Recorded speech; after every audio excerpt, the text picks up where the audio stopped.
When you get into your car and you turn the ignition on, lights are going to come on the dash. You need to be familiar with all of those lights, know what they represent, and understand whether they're supposed to be on or they're going to be off. One of the lights that is going to be on your dash is going to be your ABS brake light. Now, if your car is equipped with ABS brakes, this is how you'll know. When you turn your ignition on, the ABS light will come up. It should go off.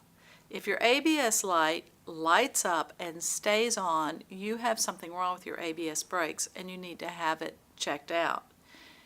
If your ABS brakes go bad, you still have brakes, but you do not have ABS brakes. So that is something that you need to have worked on immediately. Another light that's going to flash up on your dash and is going to come on temporarily is going to be your seatbelt light. Now, your seatbelt light is usually accompanied now with a buzzer or a dinging to let you know to buckle your seatbelt.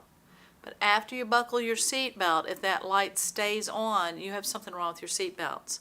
Seatbelts can be adjusted and they can go bad in the connector. If you suspect that something's wrong with your seatbelt, or if that light stays on, have your seatbelt checked out and repaired by a mechanic. It is your most important safety feature. It's called an active restraint device because you must actively put it on. If that light stays on, have it checked out. Another light that is going to come on and go back off is your airbag light. Your airbag light will flash on when you turn the key on, but it will go off. If your airbag light stays on, there's something wrong with your airbag. The spring could be broken inside, or perhaps it is not going to deploy properly. You want to have that checked out. Remember, airbags deploy in 1/25 of a second at 200 miles an hour. You can be injured by an airbag that deploys unexpectedly. Now, an airbag will only deploy, and it's called a passive restraint device, meant to be used in conjunction with your seatbelt. It will only deploy at 35 miles an hour or higher in a frontal or near frontal collision. You want your airbag to be functioning properly. Have it repaired if that light stays on. Another light that you might see is your brake light, your emergency brake light. That is an exclamation point. That light should not be on. If that light comes on, you are either driving with your emergency brake on, or there's something faulty in your brakes. Now, those are your emergency brakes. They're not your regular brakes, or what you call your service brakes. Your emergency brake is just that.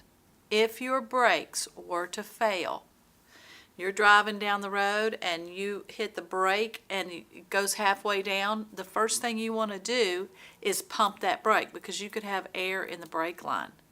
If that does not cause your brake to function where you can get over and stop, you may have to stop with the emergency brake. Do not jerk the emergency brake on or slam your foot down on the emergency brake. The emergency brake is a manual brake that only stops your back wheels. So if you jerk that emergency brake on, you're going to do a 180 and be heading the other direction. What you have to do in the case of a brake failure is drift to a stop as much as possible, get on the shoulder, or if you can turn on a road perhaps where it is an incline, come as much to a stop as you can. If you have to go on the shoulder in order to drift to a stop, that's what you need to do. When you have gotten almost to the point where you're completely stopped, then use your emergency brake. To use your emergency brake for a stop, you need to do short little stops by putting your finger on that button on the top of the emergency brake and doing slight pulls on it in order to stop gradually, or using the release on a foot brake and using small pumps to stop it. Do not just jerk it on. It's too violent of a stop. Another light that is going to come up that you should recognize is your gas tank light. Now, that light will come on a lot of times when your gas is empty, but you will also have one on there on your gas gauge. Your gas gauge is going to tell you obviously how much gasoline you have in your car. try to keep your gas above a quarter tank at least. There's a lot of gunk and stuff that is in gasoline. Gasoline can have a lot of impurities in it that you do not want to cycle through your car. If you pull up to a gas station and they are filling those tanks, don't get gas at that moment because they're stirring up all that stuff, that gunk in your car.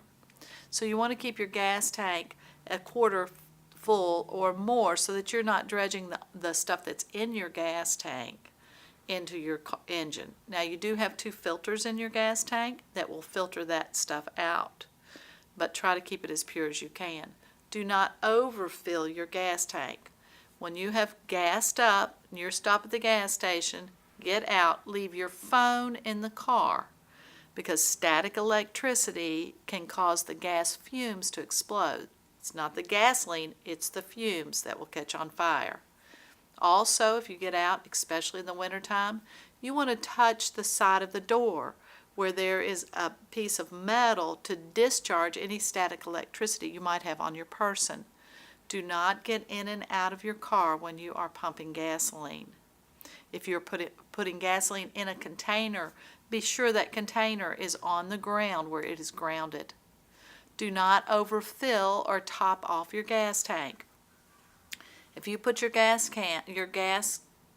handle on the automatic filling and it goes off, do not pump extra gas in there for a couple reasons. For one thing, in the wintertime, you do not want to overfill your tank because there can actually be some freezing in really cold weather and extreme weather conditions. And the other thing is if you let that gasoline drip down on your car, it's going to ruin the paint. So do not overfill your gas tank. There's no reason for it. Your gas tank emblem will have an arrow showing you what side of the car your gas tank is, so you'll know which side to pull up at the gas station. Another symbol that's going to come up on your dashboard is the triangle. That is your emergency flashers. Know where they are. When you're in a state of emergency, when you have a mechanical failure, when you're traveling in fog, if there is a reason you cannot travel in the flow of regular traffic, turn that emergency flasher on so people will know to watch out for you. You need to know where that is. The next one is your front defroster. You will have your rear defroster, windshield wiper cleaner. You have your fan emblem. You have your parking emblem that shows you that your parking lights are on. Now your parking lights are the yellow lights on your car. They are not full lights.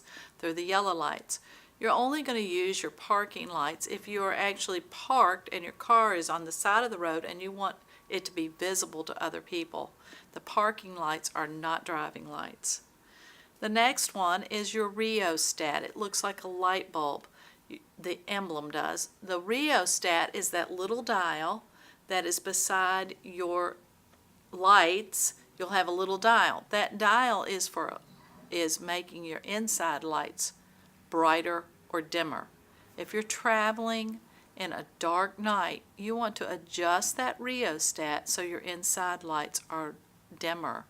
Just as it's hard to see out of a house at night because of the light in the house and the darkness outside, it increases your visibility to reduce the lights inside your car on a dark night. Recognize and know where your up and down for your windows is before you start driving. Know where your locks are. Of course, the 2 arrows on both sides, those are your blinkers to the right and to the left. You will have a light that will come on that shows you that your brights are on. Now you're not going to have your brights on 100 feet be coming up behind a person, dim your brights. 500 feet oncoming. Now in older models of cars, if you can hit a bump or cause your lights to be maladjusted. If your light is shining into the trees, you need to have them adjusted. The newer cars are not adjustable, but some of the older cars, you can knock your headlight out of line. Be sure that it is working properly. And clean your headlights. Keep them clean. At night it makes a big difference for you.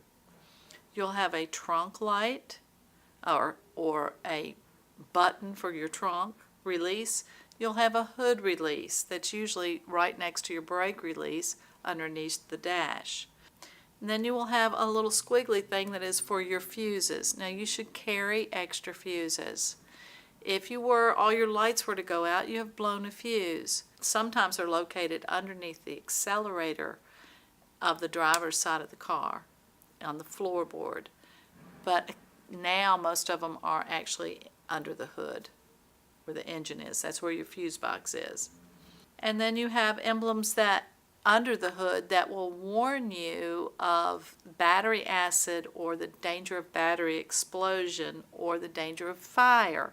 When you are charging a battery that is dead and you are giving someone a jump, don't lean over that battery. It can explode and it's full of battery acid. If you have to touch the post on a battery, be sure that you wash your hands before you touch your person because you can get battery acid. That battery should be clean, and we'll talk about that when we talk about maintenance.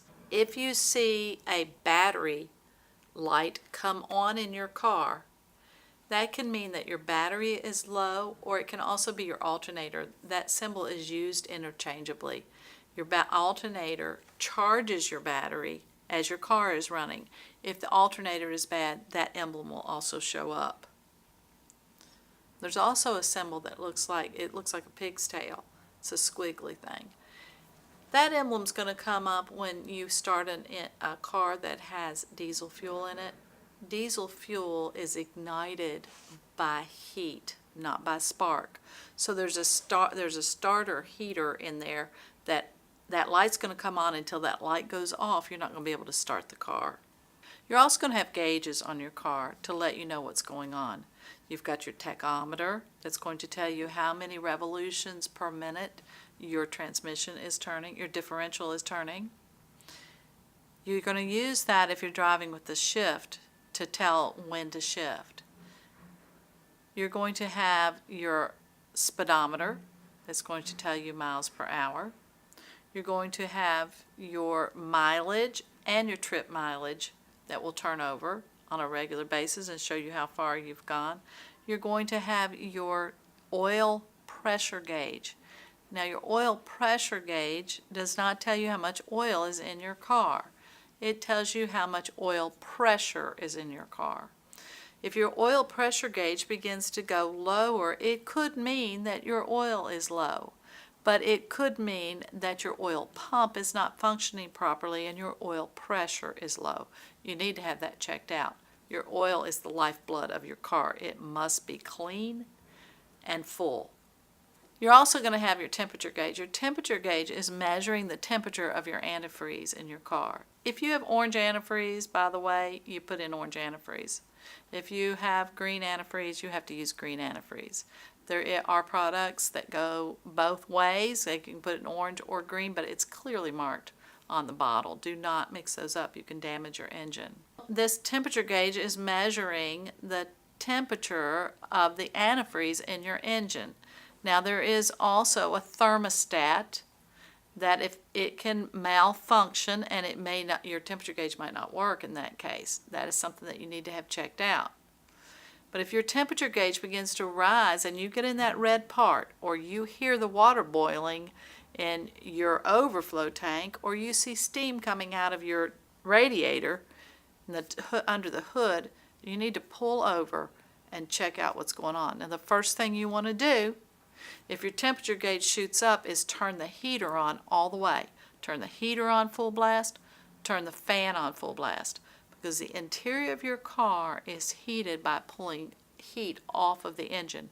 That may make that needle go down far enough to where you can make it to the next exit without stopping. But if it does not, you need to pull over. It's an emergency when your car begins to overheat. If you drive your car with an overheated engine, you can blow your engine out. Don't do it. The best thing for you to do if you're going to take a trip or whatever is to go through this process of checking all these things out.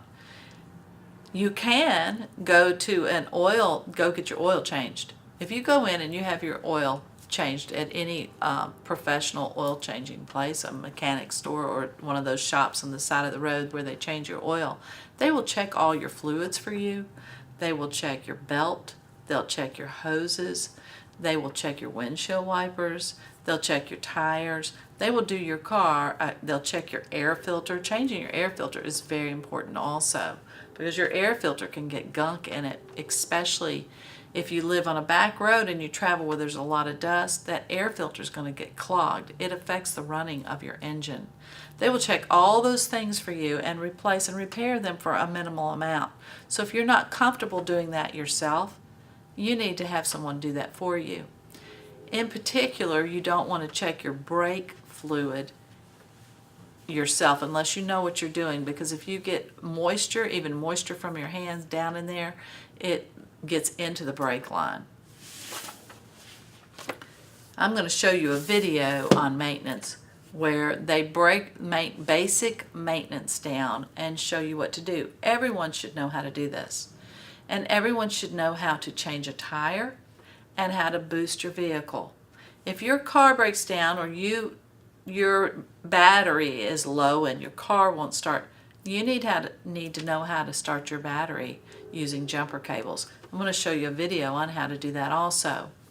Another thing you need to really learn is how to change your tire. You never know when you could have a flat tire and be on the road by yourself. It's something everyone should learn to do.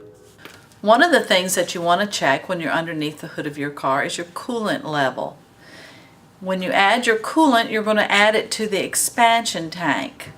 If this happens often to where you are losing a lot of water, you need to check for leaks first of all.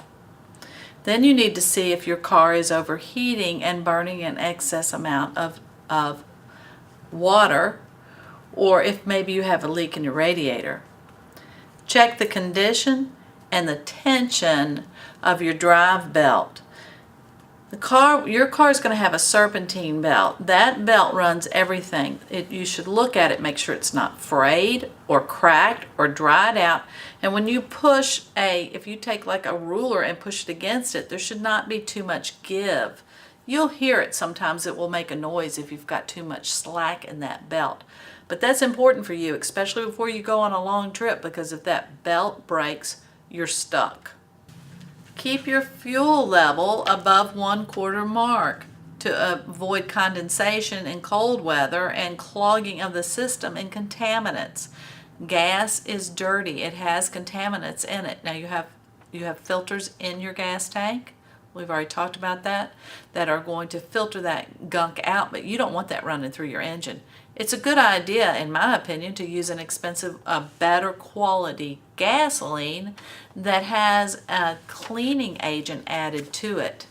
That keeps your engine clean, and in the long run, it will preserve your engine longer and get you better gas mileage. In the winter, you want to keep it above the 1/2 mark so that it doesn't freeze, depending on the area you're in. And never refuel when there is a tanker pulled up to the gas station. They are stirring up all that gunk that's in the bottom of that tank. You don't want to get that in your car. Do not alter the exhaust system of your vehicle in any way. There are strict laws governing your exhaust. You should check your tailpipe, especially if you're a noise. You could have a leak in your tailpipe. You want to watch for carbon monoxide poisoning. Now in Virginia, it's against the law to not have your exhaust pipe a certain length, and you need to know those laws before you do any alterations. You should carry spare fuses in your car. Your fuse box is located either underneath the driver's accelerator, underneath the floorboard, or in the engine compartment. If all your lights suddenly go out, you've blown a fuse. It's a good idea to have a spare fuse. Check your battery. Now you should actually take a little brush and brush that gunk and battery acid off of your battery and keep those cables clean. Now the new batteries, you cannot open them up, so you don't have to put any liquid in them or anything like that. But the older batteries, you'll see that post sticking out. It should be clean and the connectors should be well connected. Check all your hoses. When you look underneath your hood, if you've got a hose, you can manipulate it a little bit. If it looks like it's cracked in one of those accordion things, you need to replace that hose because something is leaking out of there. And when you wash your car, take the time to open the hood and spray backwards through the radiator so that you get all the bugs and things out of there. Check your oil level often. You really should check your oil level at least every other time when you fill up your gas. It's important to keep your oil topped off. Now when you pull that oil level stick out, it's going to have a gauge on it. If it says full, do not add any oil. If it is in between full and add a quart, do not add any oil. But if it's below the add a quart line or at the add a quart line, you want to add a quart of oil. Your oil is the lifeblood of your car. When you pull that oil stick out, it should not be gooey and black. It should be honey colored and clear. Change your oil often. Again, look in your owner's manual for the amount of time you want to spend. Usually it's 3,000 to 5,000 miles. Now some of your oils have longer properties and you can go a longer way without changing them. For example, the synthetic oils are a better quality of oil and they will last you longer between changes. Be sure that when you put oil in your car, you read your owner's manual because those numbers on that oil is going to tell you what your car needs. For example, that it might be 10W30. That 30 is your viscosity number. Viscosity is a measurement of how a substance maintains its property under heat. So you want to be sure that you put the correct viscosity in your engine. Check your owner's manual. And also, what happens with your oil, what your oil does is it runs through your engine. Your engine is metal touching metal, and when it does that, there are little metal shavings that are released. Your oil will pick up all those shavings and put them into your oil filter. So you change your oil filter and you change your oil so that you can get completely clean oil running through your system. If you let your oil get too low, it will destroy your engine. It's important to listen to. If you hear ping, ping, ping, ping, ping in your engine, your oil is really low and you're getting ready to blow your engine up. Check your oil. You need to listen for your engine's performance or any noise that seems to be abnormal. As soon as you hear something that you think is unusual, you need to check it out then so that you don't have a costly breakdown that'll cost you a lot more. And keep the outside or the exterior of your engine clean so that you can spot any leaks that are happening in your engine. Always read your owner's manual. Your owner's manual is packed with information, and one of the things that it will show you is your regular service intervals for the engine components, the valves, the tune-ups, the timing chain, different things like that. Read that owner's manual. It will also, most of them will have a place in there to record when you took your car to have it maintained. This is going to be important information for you when you go in to exchange your car to either sell it personally or to trade it up.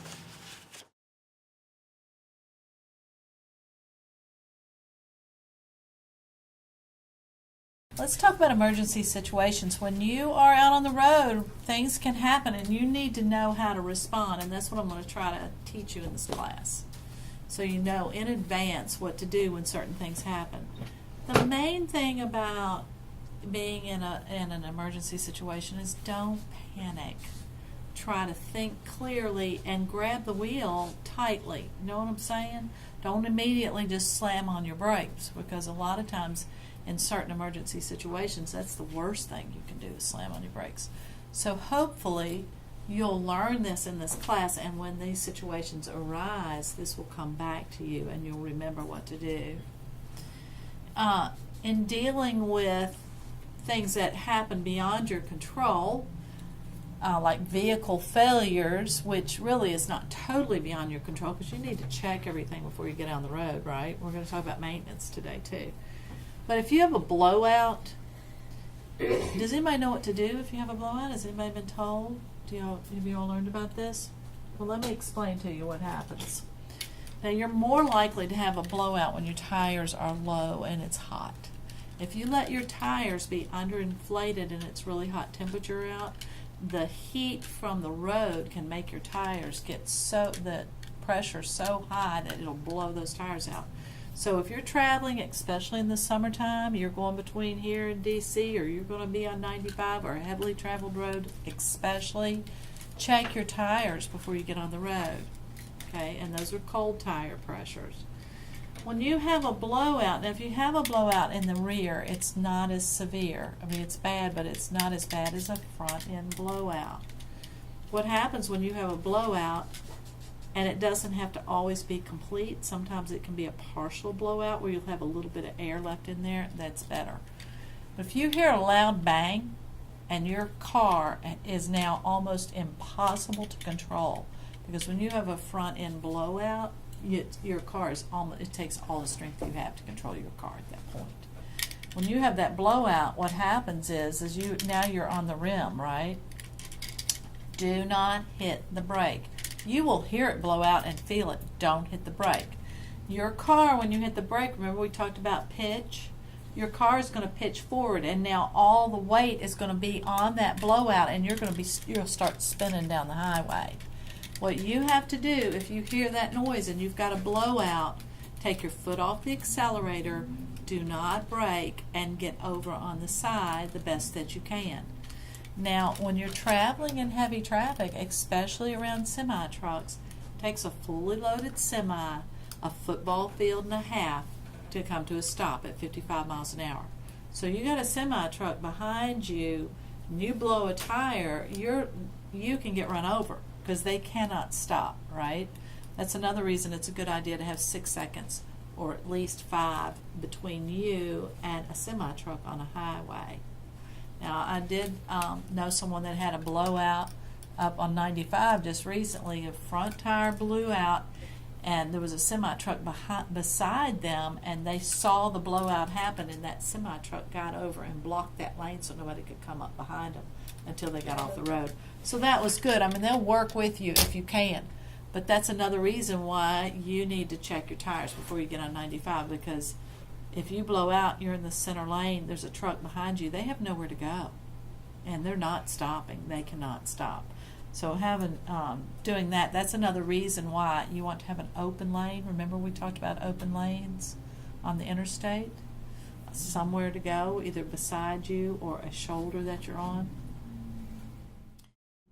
So say your accelerator pedal sticks. Now this happened for a while with some of there was a particular model of car that the accelerator would stick. What do you think you should do if that happens? I mean, you're not probably going to be able to brake. I mean, you can apply the brake pressure, but shift into neutral, okay, so that you're no longer going forward. Hit the brake and then get over to the side. Now, sometimes it's something stuck. There's something stuck on your accelerator, your floorboard. It used to be those rugs were more likely to get stuck. It might just be something simple like that, but for a while they had certain cars that they were recalling because the accelerator pedals were sticking. And then come over, get off the road, come to a stop, and turn the ignition off. That's the only way you can get it to stop. If you were to have a headlight failure, now if you're driving down the road and your headlights go out, you have blown a fuse. In your car, you have a fuse box. The older models, it's underneath the floorboard under the driver's side, right? But in some of the newer cars, it's actually under the hood. You should carry a little extra fuse in your car, which we'll talk about when we talk about maintenance. But if your lights go out, more than likely you've blown a fuse. You need to use the light that's on the highway and get off the road immediately, right? Because nobody can see you. If your hood flies up, if you have failed to latch your hood properly and you're driving down the road, if that hood flies up, you can still see. You can see in between the hood and the part of the car is going to be a little opening, or you can stick your head out the window. Signal, put your flashers on, and get off the road as soon as possible. If your engine were to stall, And sometimes, like you're out of gas, right? Or sometimes there's a device in there that's called a vaporizer. Some can mess up with that. Your engine could go off. Here you are driving down the road and your engine stalls. The first thing you want to do is shift into neutral and try to restart your engine. If that does not work, then you have to put your flashers on and hit the brake and get over on the side and stop. Now be sure that you come to a complete stop. Because if you don't stop all the way, when you lift off the brake and come back down, you're not going to have a brake, right? So come to a complete stop. You get one more brake if your engine is out. If you were to have an engine overheat, what do? If your engine overheats, every engine is going to have, they're going to have a gauge on it, and it's going to have a needle. If that needle starts getting over here in this red part, your engine is overheating. And you can hear it sometimes. You can hear that water boiling under the hood, or if you see steam coming out from under your engine, you've got a serious problem from your hood. You cannot drive with an overheated engine. You will blow your piston out. You can't do it. You have to get off the road. But the first thing that you can do that sometimes will take that needle down, if you will turn the heater on all the way, full blast, and turn the fan on full blast. I mean, you're going to have to roll the windows down if it's summertime, right? But what it is that your car, the interior of your car, is heated by pulling heat off the engine. So sometimes just by turning the heater on full blast, turning the fan on full blast, it will pull enough heat off the engine to make this needle go down a little bit so you can at least make it to the exit. If you do that and this needle does not move, you need to get off the road immediately. Call for help. Stay with your car until help arrives. Right? Okay. If you were to have, you have power brakes, power steering and power steering fluid. It would be unusual to lose your steering completely because that means there's something broken underneath. But you can lose your power steering fluid.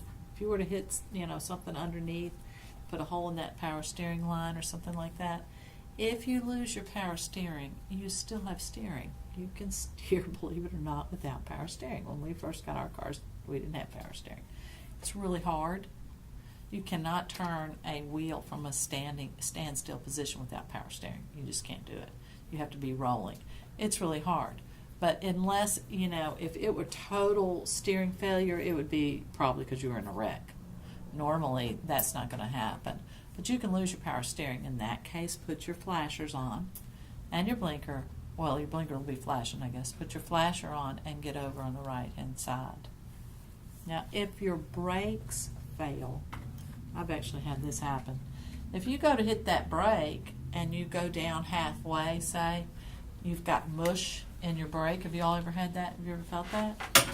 First thing you want to do is pump the brake because you may have like a little leak in your brake line and you've lost fluid.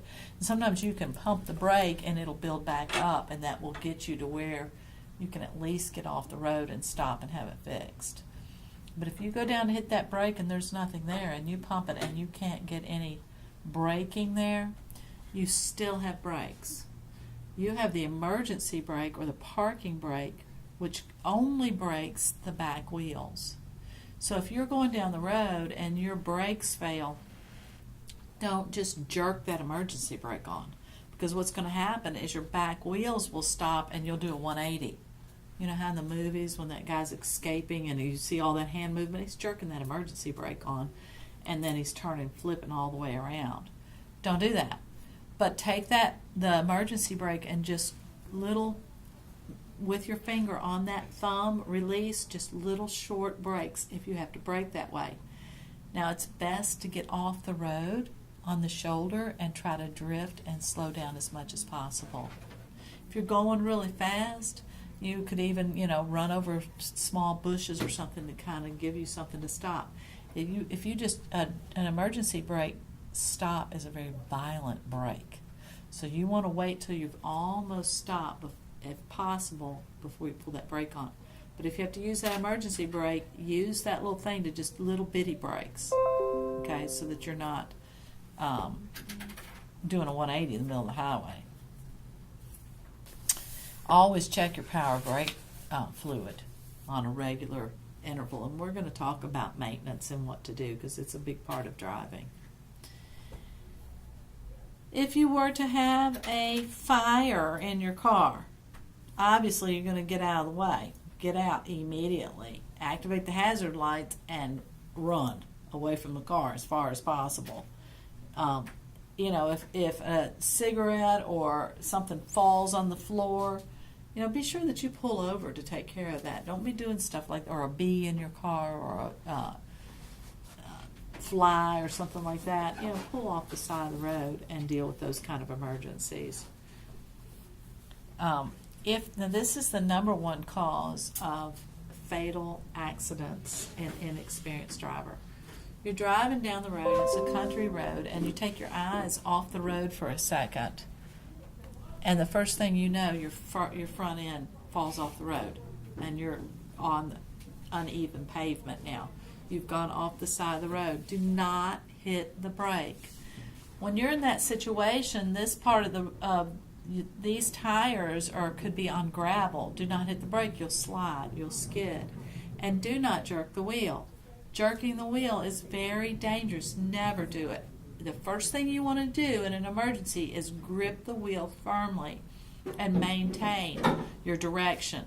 Take your foot off the accelerator and off the brake, and then 1/4 turn. Come very gently 1/4 turn back on the road. Okay. Remember that. It's a very common accident. What happens is when you're driving down the side of the road and your wheel falls off the road, it's because you weren't paying attention, or you looked away, or you reached down to get something and you took your eyes off the road. The first thing you know, you're off the road and you panic. Driving off the road is no big deal, but overcorrection will kill you. What happens is when you jerk that wheel, when all four wheels get back on the road, it shoots you into oncoming traffic or across the road. Then you have to jerk the wheel back to go this way, right? You want to just do 1/4 turn, very easy movements. Now sometimes there's a lip on the side of the road where the asphalt is thick and you maybe don't get up that first time. Go back down and do it again. You can cut right up on that road, but do not jerk the wheel. Be very careful about that. It's dangerous. The other thing that can happen from jerking the wheel is you flip your car. That happens quite often. I knew a girl that did that and landed upside down in the Rappahannock River. She flipped herself in one of those Jeeps, right? We'll talk about that in a minute, what to do if that happens. So when you're avoiding an obstacle and you're driving down and you see something in the road, and that happens, you need to keep your eyes on the road. Even on the interstate, you can look out and there's a tire where a truck has blown a tire and part of the tire will be laying in the road. Don't swerve into another lane. Try to stay in your lane as much as possible, but if you have to go in another lane to avoid an obstacle, be sure you check your blind spot, check your mirrors. Don't just do it without giving it thought. And another thing too is, going out of your lane like that on the interstate, it's so dangerous because if you sideswipe on the interstate, remember we talked about how the force of impact increases exponentially with speed? When you hit in an interstate, it is not a fender bender. It's a major wreck. You can't do it. We talked about skids, and I'm not going to go over that again. And we did talk about head-on collisions, right? Okay. They're the most dangerous kind of collision, generally speaking. No, they are. Worst case scenario, always. And another thing, if a rear end collision is a whiplash for you, right? You can be in therapy for a long time from a rear end collision. When you come to an intersection and you have to stop, you need to stop far enough back to where you can see the tires of the car in front of you touching the road. That gives you room. If you look in your rearview mirror, you can swerve to get away from them. Or if they stall out or something, you can get around them. Don't go any further than that because somebody will get in your spot. Don't get any closer. It's too close. If somebody rear ends you, you're going to rear end them, right? So stay to where you can see their back tires touching the asphalt, and that gives you room to maneuver around anything that might happen. Let's talk about electricity. You know, your car is, and this is not as rare as you might think, because I have actually seen a couple of electric wires fall on the road before. In big storms, you know, where those transformers can explode, the wires fall. If you were to be in that situation where your wires fall or you've got electricity in contact with your car, you are safe on the inside of your car. You want to call for help and have them turn that electric off, right? If your car is on fire or you have to get out of it, now you're in a more dangerous situation. Now you're safe. The safest place for you to be is in your car in an electrical storm, or in the case of electricity.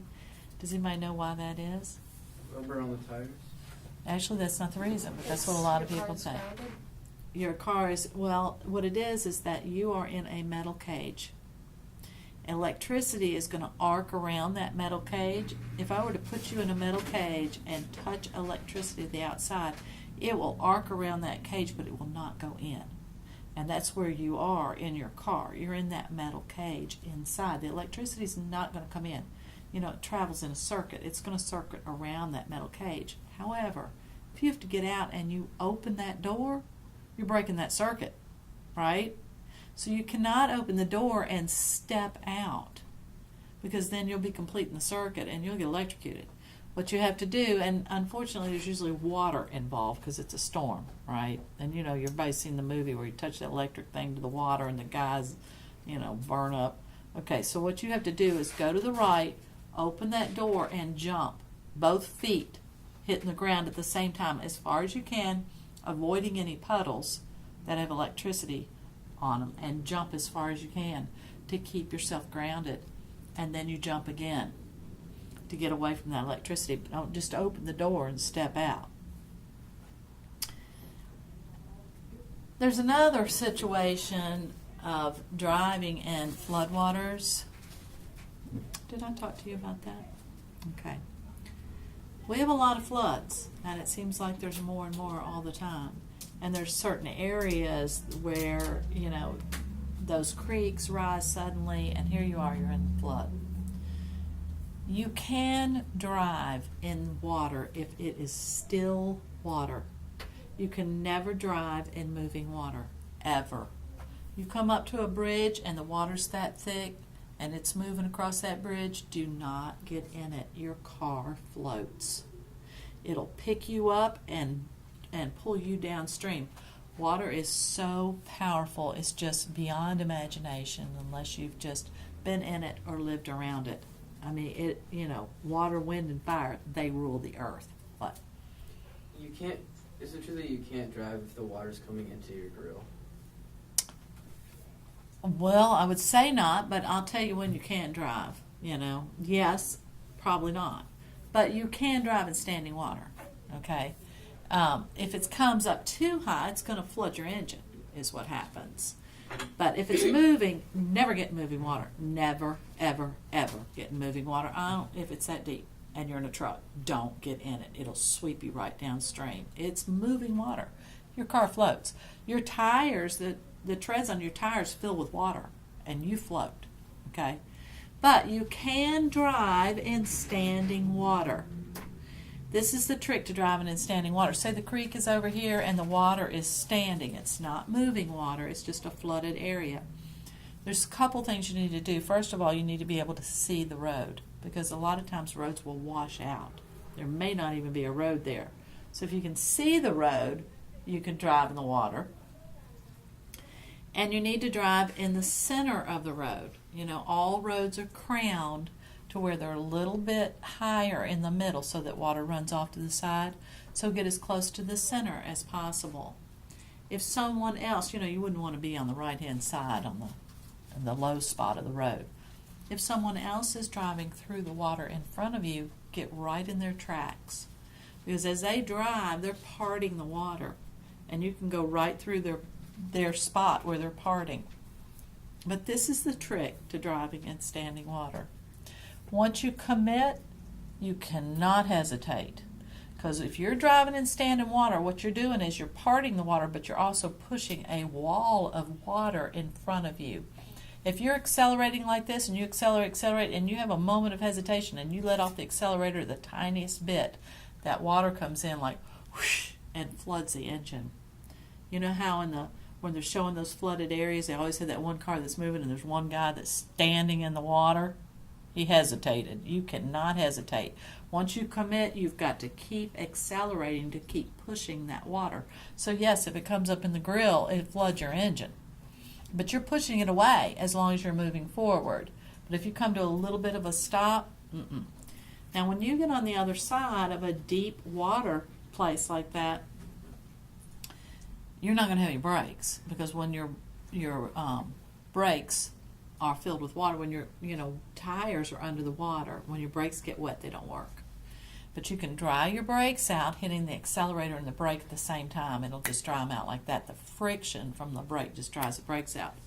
But just remember that the guy behind you doesn't have any brakes either, and get out of the way. Keep going, right? And then there's the situation of plunging in the water. Now, I used to teach this a little differently, but now that I've spoken to people that have a little more experience than I do, and I watched Mythbusters, where they put a car in a pool of water, and they took the engine out, so all the oil and gas and stuff wasn't in the pool, but they put a weight equal to the engine. And the engine, of course, your car, when you hit the water, if it sinks engine first, right? That's the heaviest part. Now, if you read some of the books, they'll say you'll have a air pocket. Yes, you do. But like one person that was, her dad was a Marine, told me, yeah, you have an air pocket. It's in the trunk usually, okay?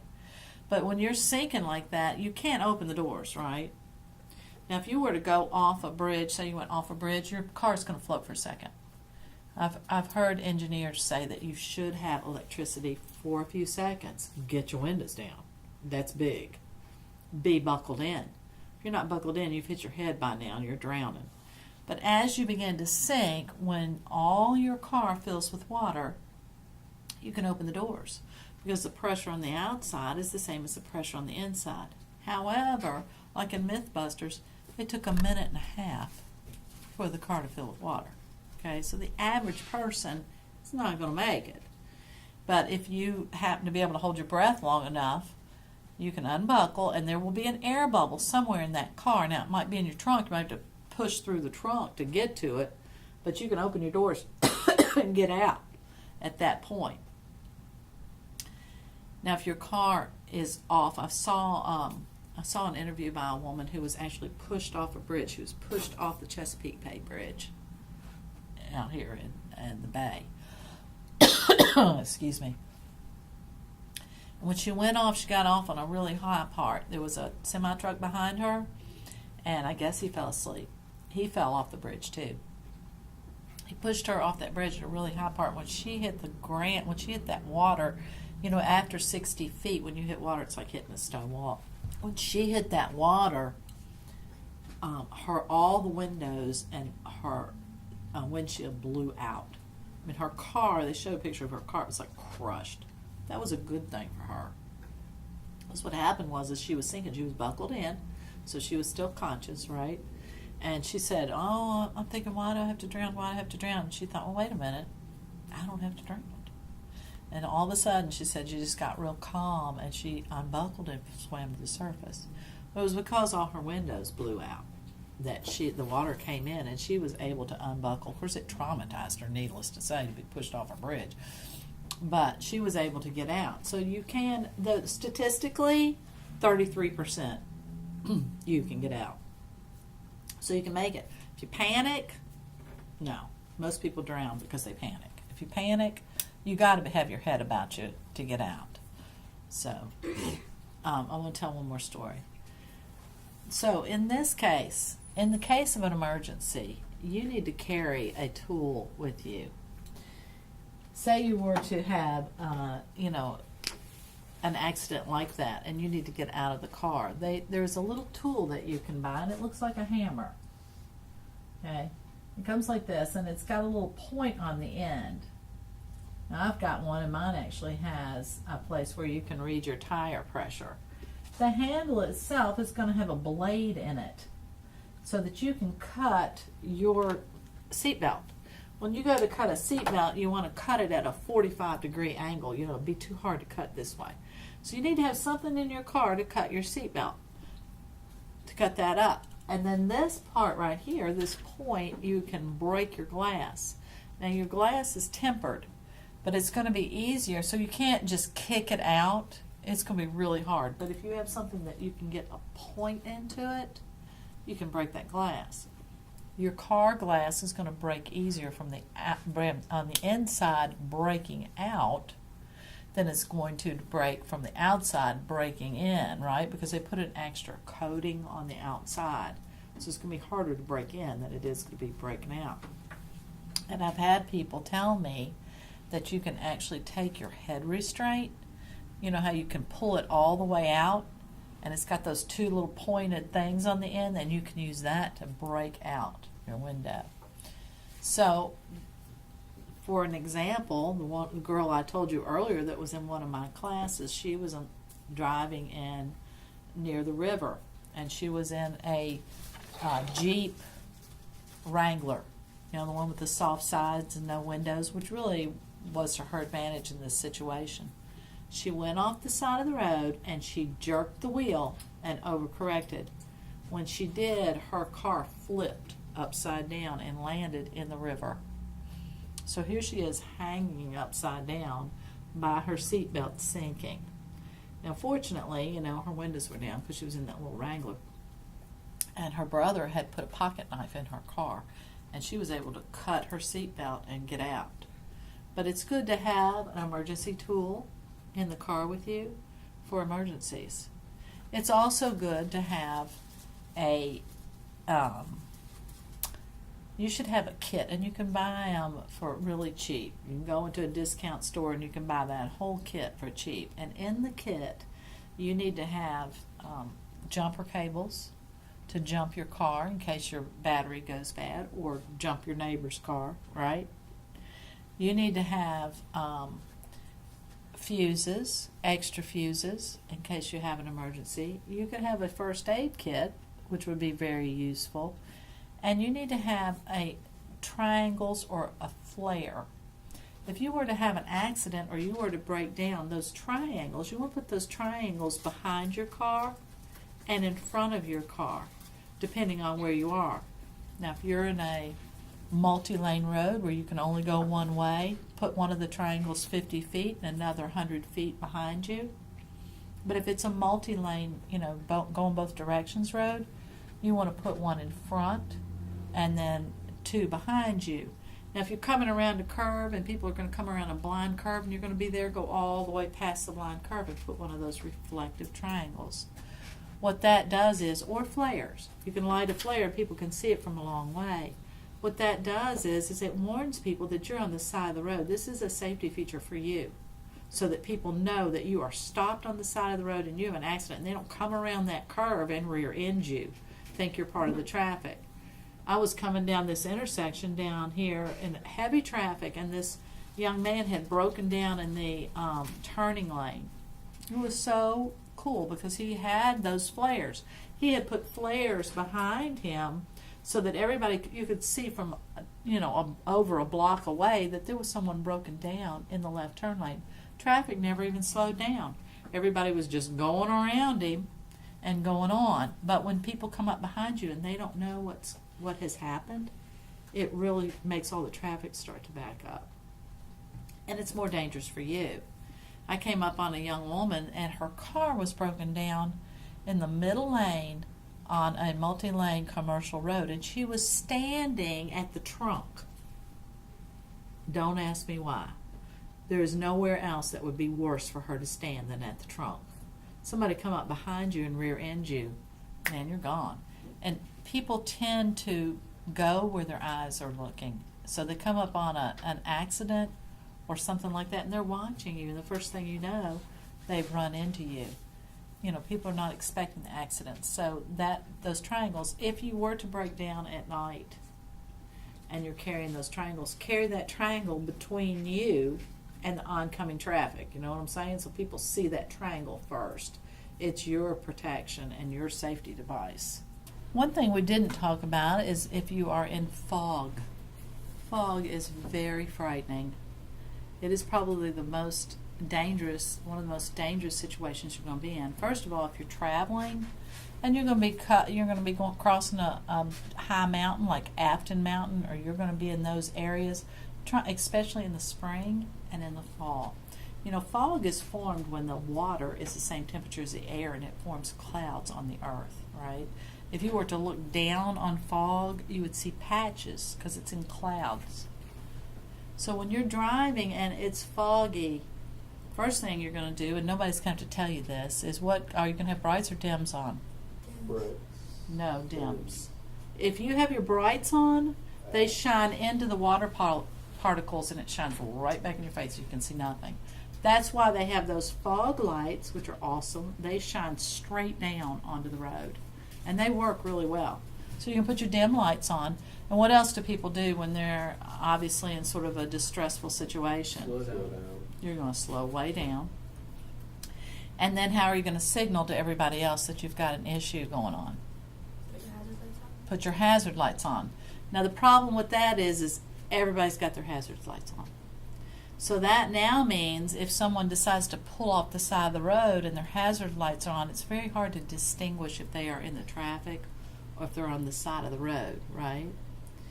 And some people will pull over in dense fog and get on the side of the road. So you have to be constantly aware of that. And if you feel like you just must pull over yourself, get way off the road and turn an inside light on so people can see that your car is parked. That is not what I suggest. What I would suggest is getting in the left-hand lane and traveling 10 miles an hour under the speed limit. Slow down enough, but keep going, because if you look down, like I said, you're sitting under a cloud. So if you pull over, you're parking under that cloud. If you will keep driving, you will drive through the fog. Now, some fog is so dense you can see nothing, and you have no choice. You know, you just absolutely can't see anything. So it's best to try to avoid the fog completely, but if not, use those techniques. When you come up behind somebody at night, at what distance, do you remember what distance you need to dim your lights? 500. That's oncoming, 500 feet oncoming.